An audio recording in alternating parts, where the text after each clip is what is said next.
of you already, and it's a joy. How many of you went to business school? We're going to do a case study, so you're going to feel right at home. So in the middle of your table, there's something called case number 1, and you should find it in your tables. Anybody not have a copy? I've got a couple extras up here, and I think I printed 36. It should be in the middle of the table there, Sarah. All right, one more. Anybody else need? Well, I've only got one. I made 36 because I thought there were 36 tables. So you guys might have to double up. It's a short case. So what I'm going to have you do, I'm going to have you pair up. So we're not going to do this as tables. Just pair up with someone to keep it quicker. And the case study is just a couple paragraphs long.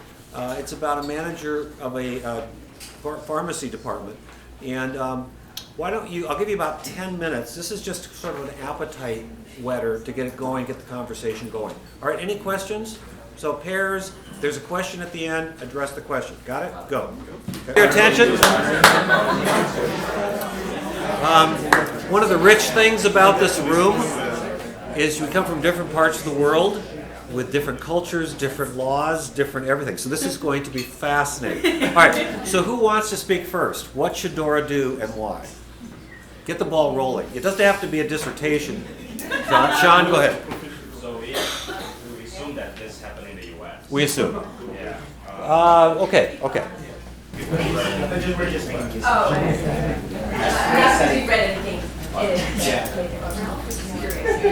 But so through two parts, we think.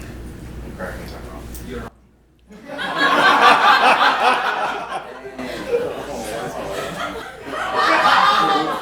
But the first part.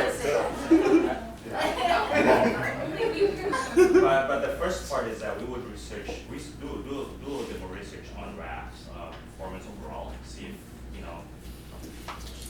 if it's a bad performer or a good performer in the company. Oh, this is interesting. Okay, go ahead. See from have to contextualize this part of this mistake and verify the reason if the niece is actually sick. So if he's an A+ employee, what difference does it make? Good point. So that brings us to the next part, which is we're now going to initiate a conversation, talk. Let's talk it out. And us as a company, we still want to reprimand you for your action because we still think we determine ethics. At least me and him as management, we feel that this is not a good thing for you to do, which is stealing is a huge no-no. So maybe a probation.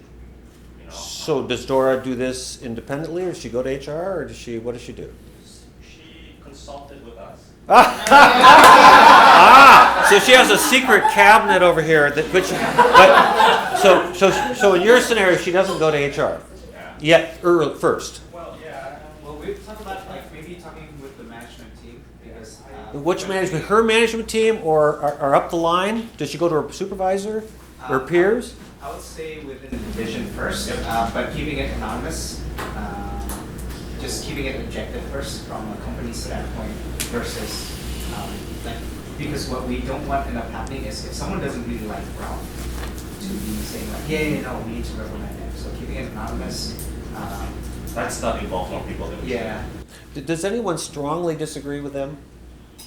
Yes. The medical profession. Why don't you stand up? Turn around. Speak loudly. So I mean, first of all, he stole a prescription medication. Says the dentist here. If he's not fired, it would send a message to the rest of the staff that that's okay, and that's actually like a big red line that shouldn't be crossed. But I mean, a separate issue with his niece, I think that it would be good to help the family with the niece's medical costs. So you stick the knife in one way and you give the healing hand with the other. Yes. That's the solution, right? Okay. So speaking of, since you know probably American law, what is it with pharmaceutical drugs that are prescription that can't be done if we get into the legal area? You can't. I mean, if it's stolen, what does the pharmacist have to do? Report it. Yeah. So that's American law. That's why we shouldn't assume it's American. Let's assume it's in whatever context you want. But America adds another layer to this because if it's a prescribed drug, you have to report it to the authorities. It's right. Yeah, I mean, that's the way the law is written, so that's another thing. All right, open it, who else wants to jump in? Yeah. I think, you know, what everyone's saying is like correct. I think on paper, yes. But I feel like if I know this person, like if it was like, you know, if I work with them, it's probably like my friend or something like that. I feel like, maybe because I'm a woman too, I don't know, but I feel another layer of like sympathy. I'd be like, well, if I throw you to jail, then like what would happen to your family? Because then you really cut off like everything. Like you don't have a source of income. So probably like in real life, I'd probably forgive them the first time and tell them like, hey, like let's stop doing this. Maybe let's try to fix what you've stolen. Like let's look for a charity. Let's look for government help. Like where can we get like some sort of like help or money so that you can fund like this medication. Like look for a solution instead of like cutting it off. And like if it happens again, then of course I'd be like, okay, now you're really crossing the line. But in reality, I'd probably forgive it the first time. Les Miserables, Jean Valjean, steals the bread, steals the candlestick.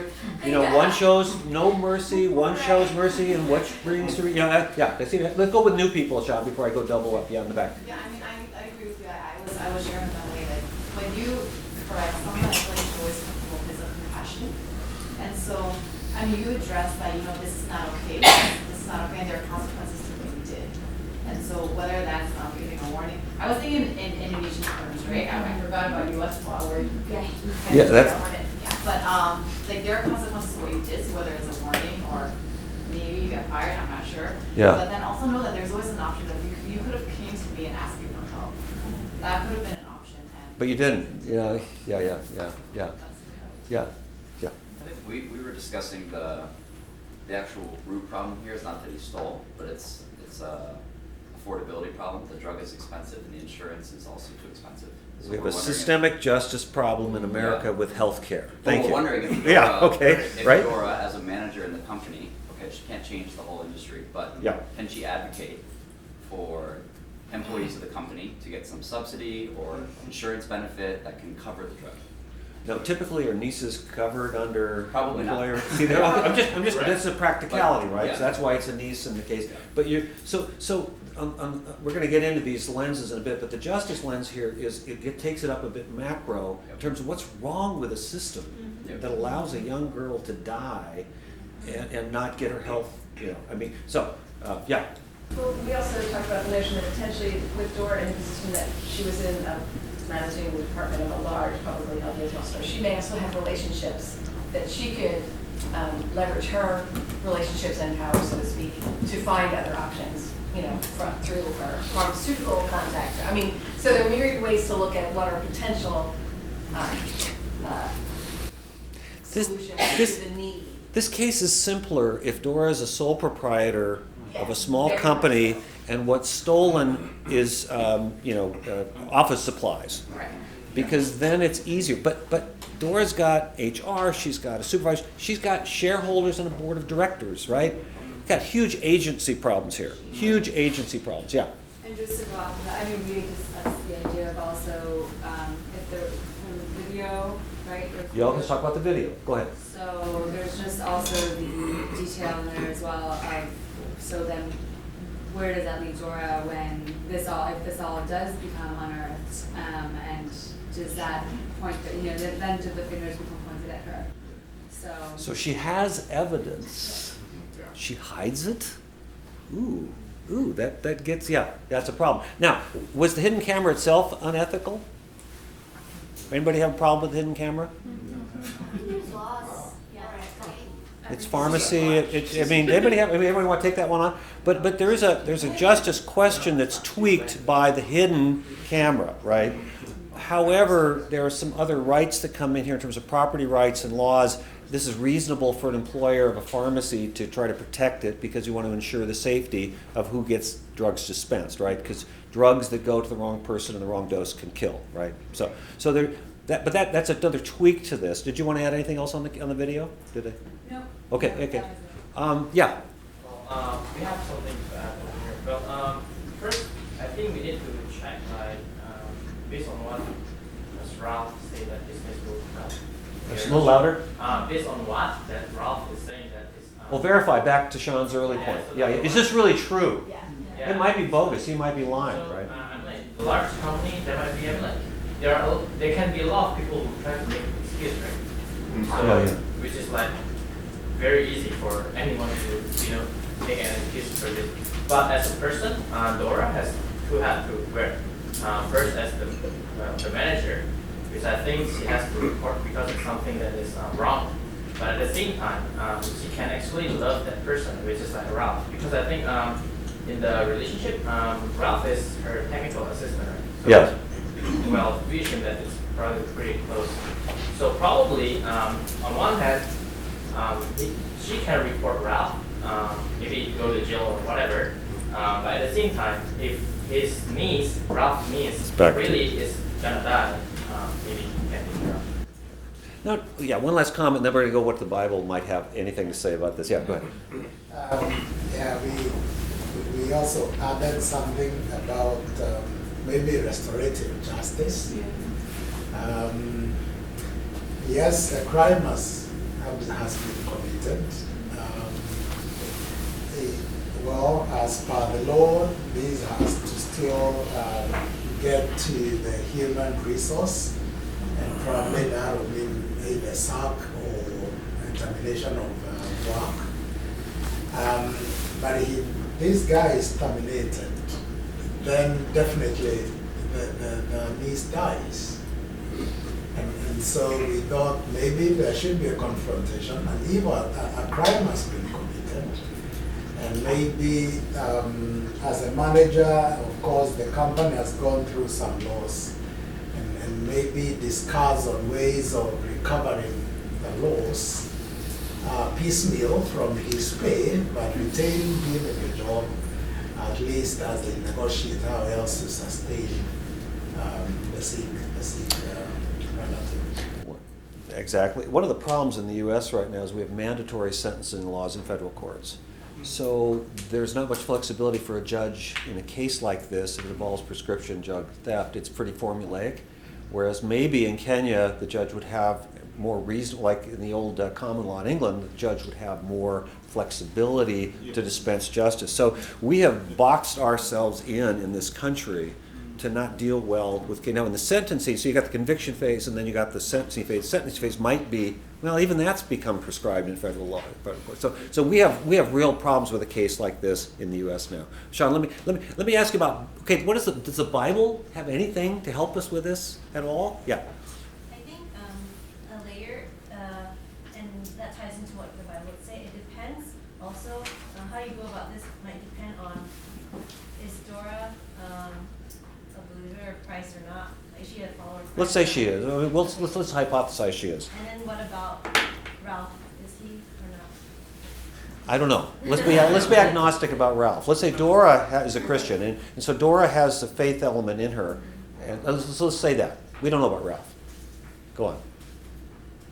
Well, since we were talking about prayer earlier, she should pray. She should pray. So the ethical answer of the Bible is pray a lot. But also, I think there's also scripture that indicates she should first talk to him in a private setting. Matthew 18. Go ahead. Yeah, and then if that doesn't lead anywhere, then that's where she starts. She should first confront him one-on-one, and then give him the opportunity to take accountability for his actions. If not, then involve a few other trusted people, like elders or others who would have the same perspective that this is a serious issue, but they would also have compassion. And then if it's not resolved there, then take it to the bigger system.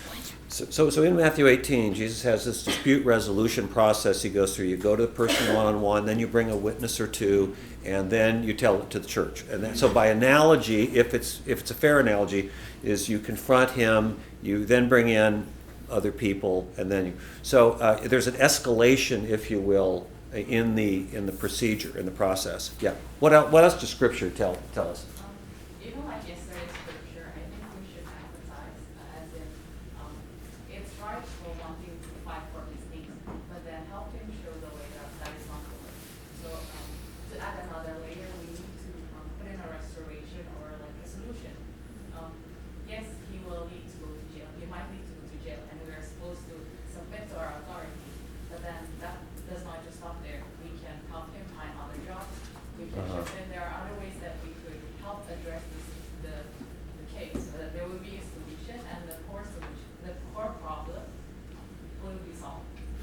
what's tricky about this, if you just try to pick a Bible verse out, you go, turn the other cheek. Well, can I turn the other cheek for an offense that's happened to a publicly held company and I'm an agent? Thou shalt not steal. Justice. So how do you apply these Bible verses? Well, let me give you, because I'm going to now move into a little bit more of a presentation mode, but now that I got your appetites a little whetted here, right? The thing about inductive studies is they kind of get people in, hopefully, and they own it a little bit. But let me propose something to you, and if we had time, I would do a whiteboard exercise, and I'd say, so here's the proposition, that our character is to reflect God's character. You with me? That's the first premise. Our character. So what is God's moral character? Okay. And again, if we had time, I'd go to the whiteboard and you'd give me words and I would write them up there. You'd say righteous, peaceful. You wouldn't say, omniscient, because that's not really a moral quality that God knows everything. But what is God like in terms of his moral character? And so I'm going to give you 3 big ideas here. The first one is that God is holy. Okay, we're going to come back to that. And that God is just, and that God is loving. You with me? And if we did a board exercise, I think the words you would have given me, 90% of those would have fit within those 3 categories. So this is not a perfect, watertight system, but it's basically, if you go to the optometrist, and he or she does the lens thing, and they get better. The idea here is that you have the holiness lens, the justice lens, and the loving lens, and it's not multiple choice.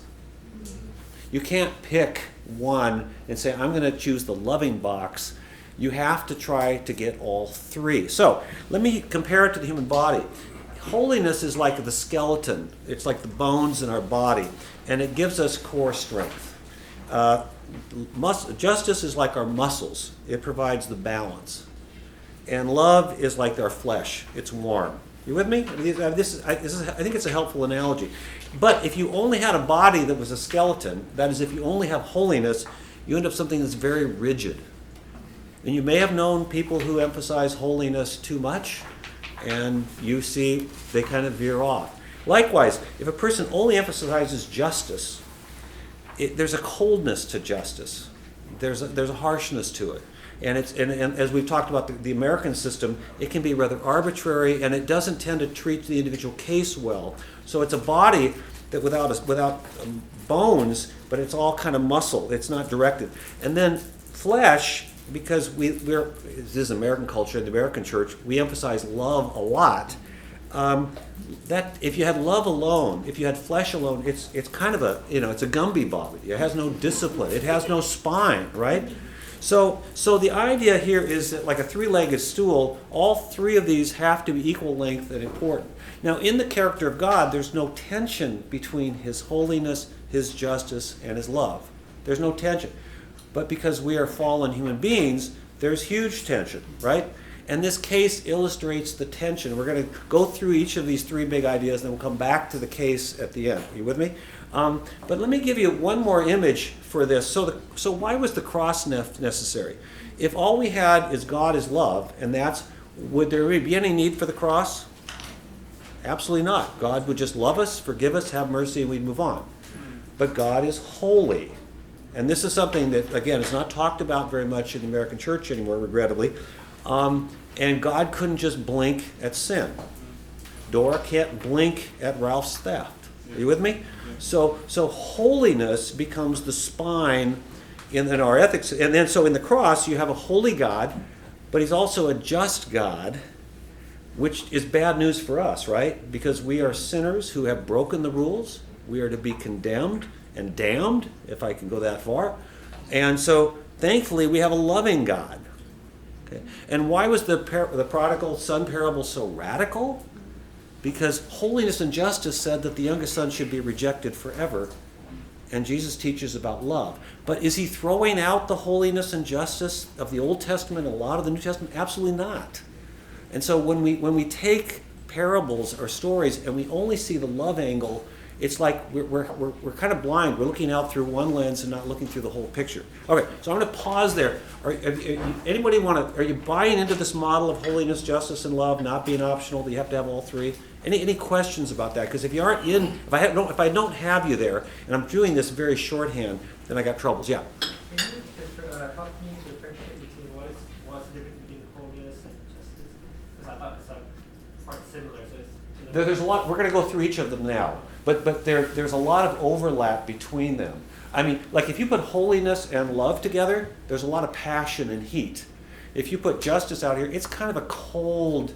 What's the image of justice? It's the blind woman with the scales, right? So it tends to be dispassionate.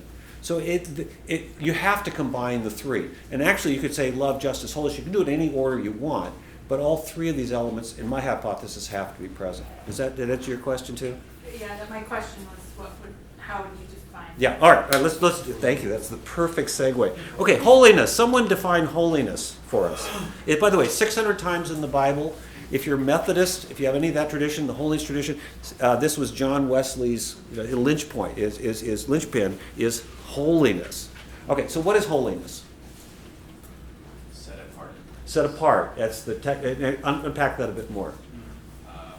It's like different, set apart, differentiated, I guess. So like the priests in the Old Testament were set apart, right? They were sanctified, right? Morally clean. Morally clean. There's a purity element. That's a big word in holiness, in terms of ethics, right? Purity, right? Anything else? Any other ideas come out with holiness? Yeah. Not corrupt. Not corrupt. Right? Not corrupt. There's a zeal for God in holiness. That I love God so much that He's my only audience, if you will, right? That my wife, my children, my peers, they're important, but they're secondary. That's holiness impulse, right? Any other things? Now, any other ideas on holiness? I've got a couple things I'll throw in. This is a little unfair because I know the answers and you don't, but go ahead. Rather than describing it as in terms of right or wrong, or clean or unclean, more I think of it more around the idea of sacredness. Unpack a little more. How do I define sacredness? That there's an inherent importance, inherent sacred quality about it. This is the positive side of holiness. Okay, so often we talk about kind of the downside of it. The positive side is it's a moral vision. It's a perfect God. It's the New Jerusalem. It's Eden. It's everything we aspire for is a holy, clean, pure, untainted place, right? And when we sin and we fail, we feel unholy because we feel dirty, because we know there's a higher calling. And that can feel oppressive and damning to us, but it also can be wonderfully, this is what we're heading for. This is what we were created for. This is what we lost, and this is what we're going to get, is a holiness. Now, let me introduce a couple other elements in holiness. Accountability. In holiness, you talked about boundaries yesterday. Holiness has boundaries, right? And there's a sense that if Volkswagen lies on its emissions, there's going to be a $15 billion judgment. Now, unfortunately, the marketplace doesn't, and legal systems don't always work that way. But the idea is that there's going to be this sense of, if you do X, there's going to be cause and effect. And in a judgment sense, if you're righteous, if you seek grace, you'll go to heaven. If you don't, there's an alternative, right? So holiness has sort of a divide that's relatively clear. And let me ask you a question about what are the abuses of holiness? Some of you may have experienced this firsthand. Where does it go off the tracks? If it's misused, how can holiness lead us in the wrong direction? Anybody? Any term? Yeah. Condemnation of that which is perceived as unholy, impure. Self-condemnation, condemnation of others. It can be a very depressing if you go off the rail. Yeah. Others I see in this. It can be you're so set apart that it leads to isolation With and irrelevance. Yeah, so the whole monastic movement, this was an impulse of holiness, right? We're going to withdraw St. Anthony, I'm going to go out to the Egyptian desert, and I'm going to be pure. I'm not going to think about women. I'm not going. Of course, then he had vision anyway. Come on. So the impulse is that I'm going to withdraw. So the last thing I'm going to do is go into the marketplace, because it's a place where my holiness is going to be challenged more. I'm going to go into education or nursing or maybe healthcare, because they're perceived. Now, I will say I've run nonprofits. There are a whole lot of holiness temptations in everything I've done. But I do think it's particularly acute in the marketplace because the constant pressures and temptations. So the holiness thing would say, okay, I'm not going to be an entrepreneur because there's too much temptation there. That's an abuse. That's not true holiness. That's an abuse of holiness. That's sinful. So let me give you another one, and that is legalism. And the worst illustration I've ever heard is during World War II, the Nazi guards at Auschwitz, I think it was Auschwitz, these were Christian Nazis who were writing home to their mothers saying, I didn't dance or drink this weekend, but they're working in a system that's destroying millions of people. Are you with me? So that's a legalism that I'm doing. I'm following all the rules, but I'm missing the big picture. So holiness, if detached, can go off the rails, not in God's character, but in ours. Okay, got holiness? All right, justice. Someone define justice. This is the most, I think, complicated of the three we're going to look at. What is justice from a biblical perspective? Otherwise, yeah, go ahead. No, just what is justice? Just the enforcement of what is right or wrong. Okay, so there's a sense of, it does. It lays out the rules, and if you break it, there's that sense of accountability, right? All right, what else? I mean, you can go ahead. Like right relationships, like right relationships with one another. Go a bit more. So Treating one another as basically you want to be treated. Okay. That kind of language. I'm going to come back to that because that's a really important point. Yeah. Maybe that, like fairness Fairness, equity. yeah. So let me. There are a couple big ideas within justice: rights and duties. Okay. So my rights to my property means you have a duty not to steal it. You with me? So it's a reciprocal thing. If my right is to my reputation, you shouldn't slander me.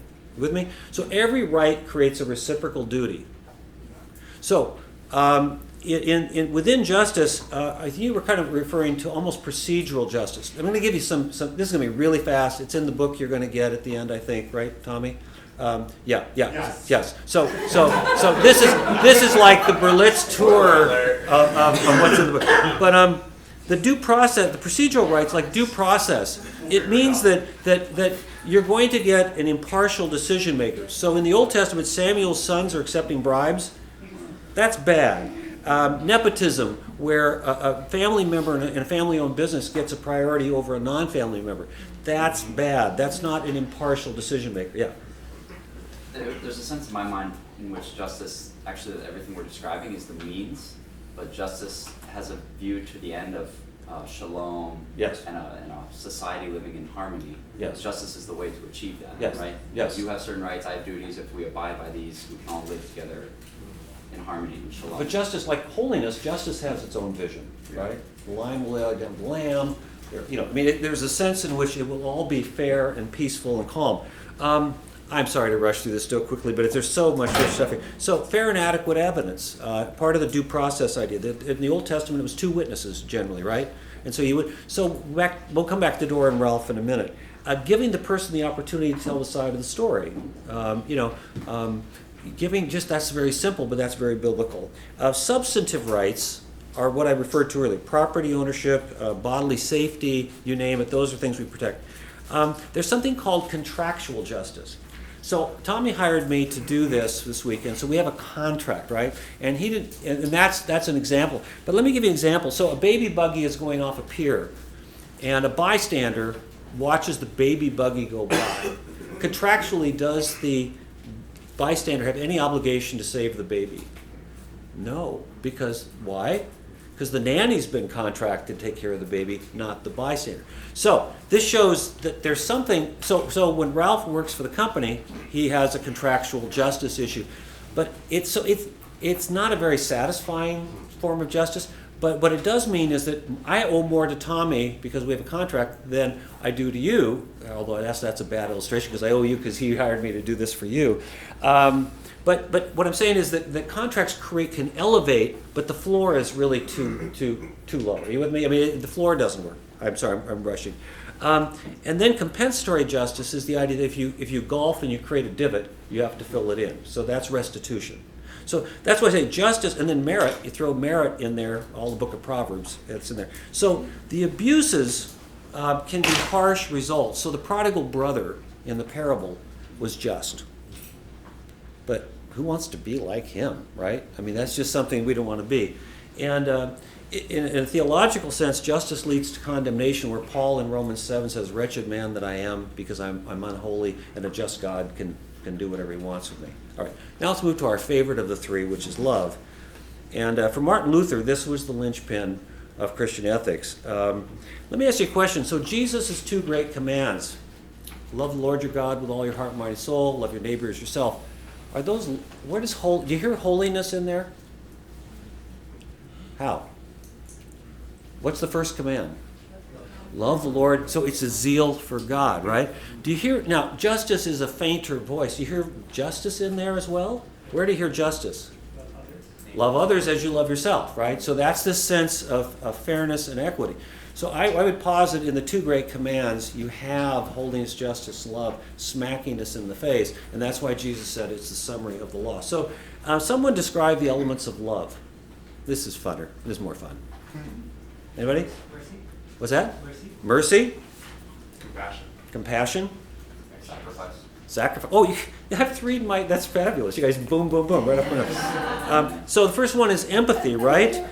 Jesus sees the widow who has her only son die, and what is this expression? His heart goes out to her. So that's the sense of empathy. Mercy is sort of empathy with legs. So it's when Jesus says love your enemies, I mean, come on, no other religion in the world teaches that. That's a sense of being merciful to someone who hasn't been merciful to you. That's how extreme our mercy is to be. And sacrificing rights, my favorite illustration is St. Francis of Assisi, who kept taking, because Jesus said give away to those who don't have. He kept stripping, he kept going nude, he kept taking off his clothes and giving them away to the poor. And his disciples tried to figure out how to keep him, sort of clothed.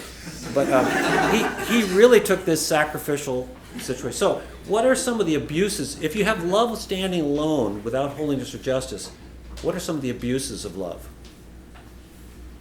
Justice. What's that? Injustice. Injustice. Explain.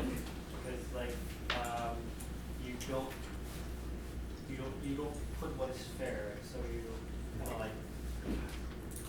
Let's say I have 4 children, and I treat them all differently. Go on. Use the parent-child analogy. So I guess you might love the one, over love one at the cost of the others. Maybe there's an abuse. So there's no one who pays for this because there's no fair. I guess no fairness sometimes. It feels unfair to the 3 who don't receive the same level of love. Yeah. Right? And maybe it's the needy child in this family system who gets more compassion and love, but then the other ones, I hope I'm not going anywhere, but yeah, in the back. Favoritism. What's that? Favoritism. It's a little bit more. So it's like what you would say, like you love or you expect mercy only to those who love you back or who you know who have a good relationship with. Speeding, pizza drive. Okay, go ahead. I'm going to go. Go ahead. License, License. yeah. Meaning what? An abuse of love just can lead to license where there's no expectations, responsibility, There's sort of again, it's back to flesh without a skull. So the speeding pizza driver is speeding to get you your pizza because he loves you. What's the problem with the speeding pizza driver? Yeah. He's endangering others, right? So what's loving towards you might be harmful to another. Okay, you're working at a hospital and you're in charge of all the donated organs, and let's say it's a heart, and your brother has just been diagnosed with a heart disease, and you want to get him first on the list. That's love, right? I mean, this is love is relational. It's based on tangible. But the problem is people have been waiting on that organ list for 18 months. And are you really going to bump her so that there's a justice issue there, right? And then, of course, if you do it quietly, I don't know how you get away with that with a heart registry, there's a sense of holiness, right? All right, so the problems you can run into with love being going off the rails, narrow focus, ambiguity of who you love, and then doormat. And this is what I call altruistic sinning. That you think you're doing, the pizza driver is racing to get to you because he wants to get you your hot pizza, but he's sinning against someone else. So it's a weird phrase, altruism. You know the word altruism? You're doing it, you're not getting anything back. Pizza driver, now the pizza driver may get a bigger tip, but altruistic sinning is a loser. I'll just put it that way. All right, so let's solve the case and then we'll be done in our speeding trip through this case. So given holiness, justice, and love, what's the solution to our case?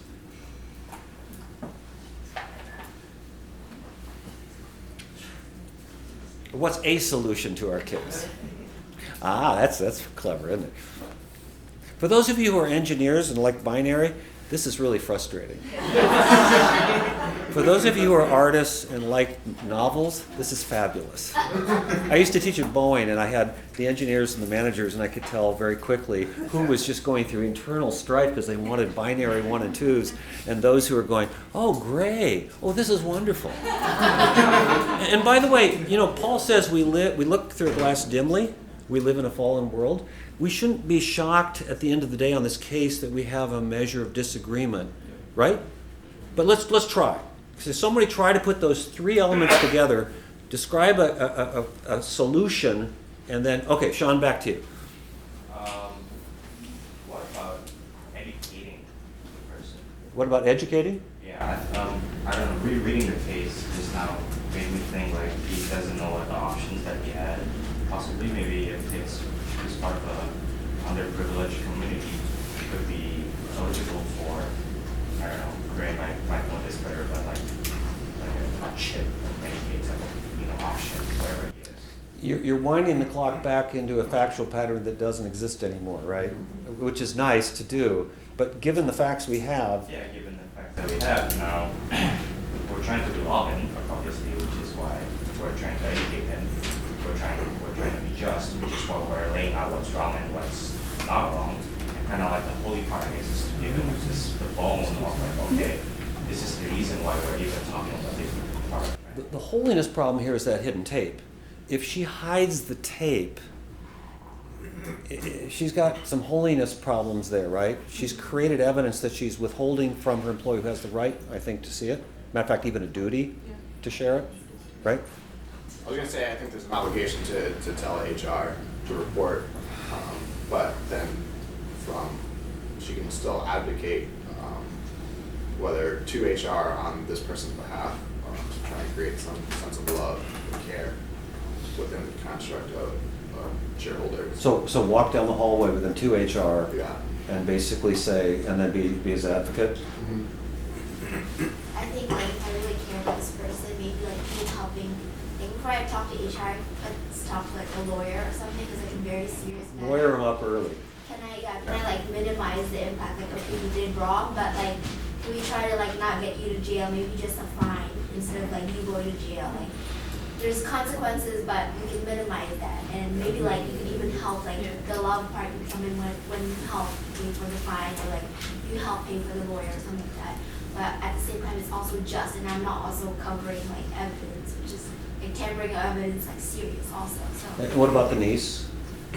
that's like I think like financially it would help her too, right? If we can get like what I said earlier, like get a charity, like apply for like Medicaid. I don't know, like there's ways I think in the U.S. Become the advocate for the Yeah. niece, which is awkward. I mean, this was back to your comment earlier that you're kind of stuck here to do something with justice and holiness because he did it. The time has passed, but at the same time, you can do some good.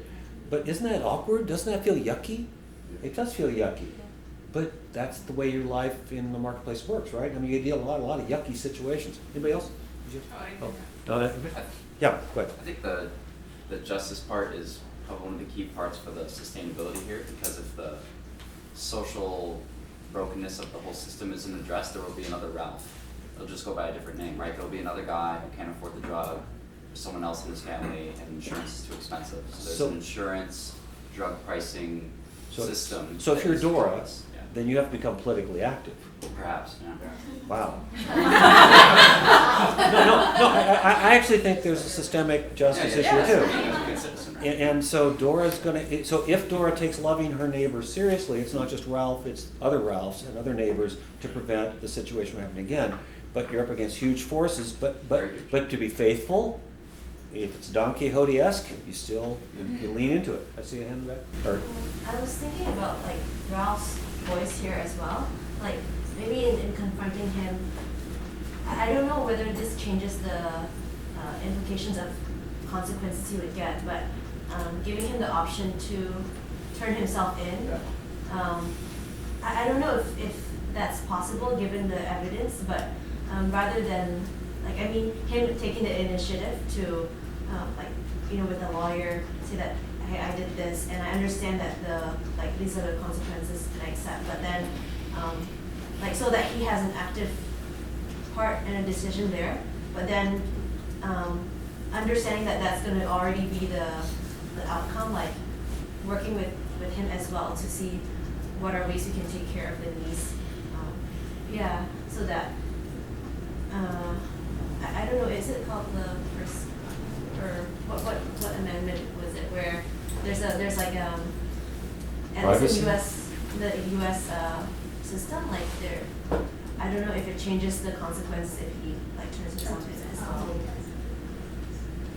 Instead of someone reporting. you're talking about double jeopardy, or I'm not following. I missed. But She's just saying like if you turn yourself in, like hopefully that in good faith, like that would minimize like less impact. I think.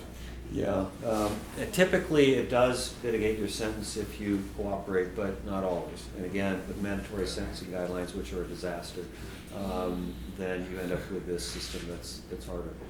Ironically, by the way, in the justice impulse to create fairness so that certain communities would not be discriminated against, maybe that was part of the motivation with these mandatory. I don't think so, but let's go there. It's created this system that has no sensitivity to the particularities, except maybe in the sentencing phase, but even then, yeah. Yeah, I just wanted to add to what she's saying. Yesterday we learned about the 3 different kinds of leaders. Yeah. And I think just using the creator model, I think that was laser fair. This is a creative, yes. And so allowing Ralph to participate in this decision, because it looks like we're just looking one way, what would Dora do? But now looking on the other side, what would Ralph want Dora to do? So just allowing him to participate in that decision making may also really help. Yeah. Well, I think I'm over time. I'm looking at my handler back here, and let me just say, I think as you look at any problem you have, it's a personnel problem. Let's say you have someone who is problematic, and you all have people who report or you work with. What does the holiness say to you about this person? What does the justice say about how you treat this person and other people? And what's the loving impulse? And this is where Christian ethics becomes creative. God was creative. The cross is incredibly creative. Who would have ever thought of that solution? I never would have, certainly as a human being. So sometimes we jump to an ethical conclusion too quickly. We go with one of the 3 impulses and we don't stop. And what I'd encourage you to do is consciously think, okay, what is the holy thing to do? What is the just thing to do? What is the loving thing to do? And at first it's going to appear contradictory, perhaps. But then that's when you pray. Whoever said pray about it. I think so do use your minds, use your renewed minds, and then pray about, Lord, what is a creative solution here? How can I find a pathway that honors you in all 3 of these areas? All right, I'll be back this afternoon. Thanks.